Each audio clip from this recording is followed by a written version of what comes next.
छात्र छात्राओं और विद्वान प्रोफेसर साथियों, मैं क्योंकि शिक्षा जगत से जुड़ा हुआ हूं, इस वजह से मैं शिक्षा पर ही अपने विचार संक्षेप में व्यक्त करूंगा। साथियों, हमारे देश में 3 प्रकार की शिक्षा नीतियां अब तक चली। एक शिक्षा नीति थी इस देश के मूल मालिक आदिवासियों की, जो कुदरत और प्रकृति के व्यवहार और नियमों के आधार पर संचालित होती थी, जिसमें सबके लिए जियो और जीने दो के समान अवसर थे। और उस शिक्षा नीति को खत्म करके एक शिक्षा नीति आई इस देश में मनु की, जिसमें कुछ लोगों के लिए असीमित अवसर थे तो बहुत सारे लोगों के लिए बिल्कुल कोई अवसर नहीं थे। और इसके बाद में जो शिक्षा नीति आई वह मैकाले की शिक्षा नीति आई, जिसका उद्देश्य इस देश को सामान्य रूप से चलाने के लिए सस्ते क्लर्क और बाबू तैयार करना था।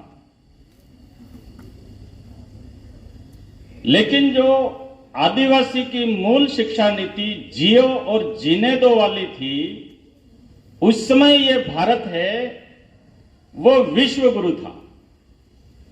लेकिन मनु वाली जो शिक्षा नीति आई, इसके बाद में विश्व गुरु के पद से हमारा देश विमुख हो गया और इस विश्व का सबसे गरीब और कमजोर देश बन गया, क्योंकि वह शिक्षा नीति कुछ व्यक्तियों को सशक्त होने के अवसर देती थी और हजारों की संख्या में बहुसंख्यक समुदाय था उसको कमजोर करती थी।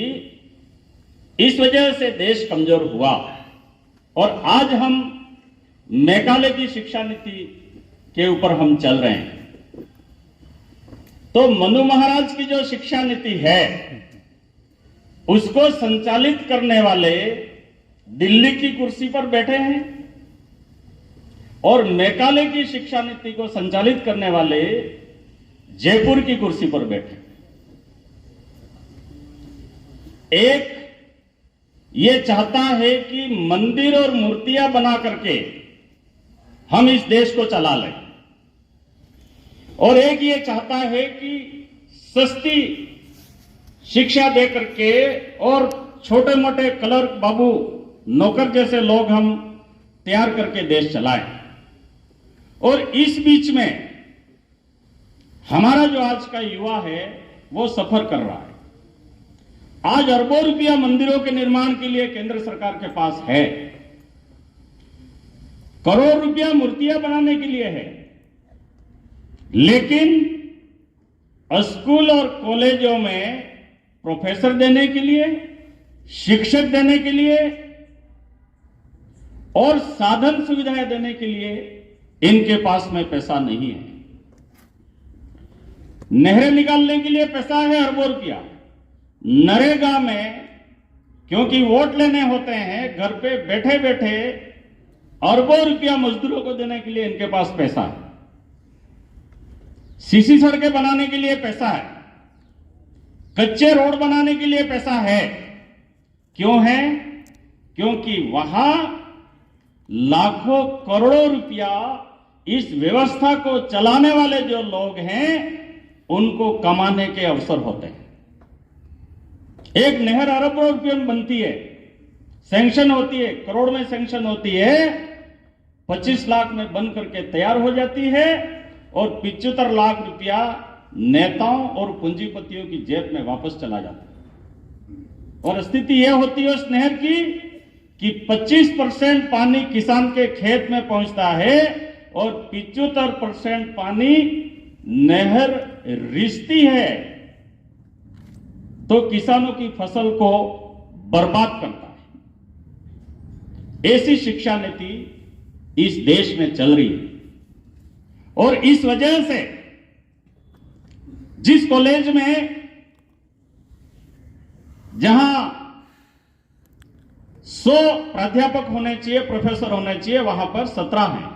बांसवाड़ा कॉलेज में 128 प्रोफेसर होने चाहिए, वहां पर मात्र 24 हैं। यही स्थिति अमूमन हमने स्कूलों में देखी, हर जगह यह स्थिति है। तो बदले हुए रूप में वही द्रोणाचार्य जो एकलव्य का अंगूठा काट करके और उसको श्रेष्ठतम विद्यार्थी धनुर्विद्या का बनने से रोकने वाले जो तत्व थे, वो बदले हुए रूप में आज सत्ता की कुर्सियों पर बैठे हैं, जो शिक्षकों से वंचित करके हमारे युवाओं का अंगूठा काट रहे हैं, या जो साधन संपन्न जो हमारे स्कूल कॉलेज होने चाहिए उनसे वंचित करके हमारे युवाओं का अंगूठा काट रहे हैं। ऐसे तत्वों को पहचानना होगा और आदिवासी परिवार पुनः आदिवासी की जो शिक्षा नीति इस देश में चलती थी, जब जियो और जिनेदो का जो आदर्श था वो स्थापित किया जाता था, उस शिक्षा नीति पर आदिवासी क्षेत्र को संचालित करवाने के लिए आदिवासी परिवार ने कमर कसी है। मुझे इस व्यवस्था से बाहर आना पड़ा। क्यों बाहर आना पड़ा? 2.5 लाख रुपया मेरी सैलरी थी। सीनियर प्रोफेसर की सैलरी कितनी होती है हमारे साथी अच्छे से जानते। 2018 में मैंने वीआरएस लिया, 7 वर्ष की मेरी सर्विस बाकी थी, लेकिन कॉलेज में पढ़ाने से मेरी आत्मा गवाही नहीं दे रही थी। क्यों गवाही नहीं दे रही थी? कि मेरा पढ़ाया हुआ बच्चा 150 रुपये की नरेगा की मजदूरी करते हुए मैंने देखा। बीए बीएड किया लड़का 5-5, 10-10 लाख रुपया माता पिता खर्च करके बीए बीएड करवाते हैं और वो बच्चा नरेगा में मजदूरी करता है। तो कहीं न कहीं हमारी जो शिक्षा नीति है और हमारा जो पढ़ाना है वो व्यर्थ है। आत्मा ने गवाही नहीं दी। तो जन जागरण के लिए हमने प्रोफेसर की नौकरी को भी छोड़ा, और छोड़ना इसलिए पड़ा क्योंकि जन जागरण जब हमने आदिवासी परिवार का शुरू किया और हमने मनु और मैकाले की शिक्षा नीति पे चलने वाली जो पॉलिटिक्स से है गंदी, उसके खिलाफ बोलना शुरू किया, तो मुझे बांसवाड़ा से पोखरण भेजा गया, मुझे बांसवाड़ा से झालावाड़ भेजा गया, बीकानेर भेजा गया, बहरोड भेजा गया। तब मैंने सोचा कि बचत तो 3rd ग्रेड की हो रही है, तो पेंशन तो 3rd ग्रेड जितनी मिल ही जाएगी। तो मैंने सर्विस त्यागने का निर्णय किया और जन जागरण को मैंने अपनाया, क्योंकि एक शिक्षक आजीवन शिक्षक ही रहता है। हमको लाखों रुपया बोलने का मिलता है, तो मैं सोचता हूं पेंशन 93,000 अभी मिल रही है, वो भी बोलने के लिए ही मिल रही है। तो मैं मेरा आदिवासी समाज का आज भी शिक्षक बन करके अपने दायित्व का मैं निर्वाह कर रहा हूं। और हमारे जैसे और भी कई सारे हमारे साथी हैं, भंवरलाल जी जैसे, जो मनुवादी जो शिक्षा नीति है उससे आदिवासी समाज को बाहर निकाले। हम ये चाहते हैं कि हमारा आदिवासी युवा और आदिवासी क्षेत्र का हर वर्ग का युवा मंदिर, मस्जिद, चर्चों की गुलामी से बाहर निकले। अगरबत्ती और दीपक पर उसको भरोसा नहीं हो, उसका विश्वास जो है वो किताब और कलम के ऊपर हो कि ये किताब है वो मेरी भगवान है और ये कलम है वही मेरी अगरबत्ती या यही मेरा दीपक है, और मैं इसके ऊपर भरोसा करूंगा या करूंगी तो मैं इस देश के सर्वोच्च पद तक मैं जा सकता हूं या जा सकते हो। ये आत्मशक्ति, ये विश्वास पैदा करने के लिए हमने आदिवासी परिवार का यह जो जन जागरण शुरू किया है। और इसकी शुरुआत में ही आप सबका इतना स्नेह और प्रेम मिला कि हमारे राजकुमार जी जैसे जुझारू लड़ाकू विधायक जो आदिवासियों के अधिकारों के लिए, शिक्षा नीति के लिए विधानसभा में ईमानदारी से बोलते हैं, राम प्रसाद जी ईमानदारी से बोलते हैं। और मैं दावे के साथ कह रहा हूं कि हम हमारी आदिवासी की शिक्षा नीति जो समाज में जन जागरण के लिए काम में ले रहे हैं, 2023 में हम 10 से 15 विधायक राजकुमार जी जैसा विधानसभा में भेजेंगे।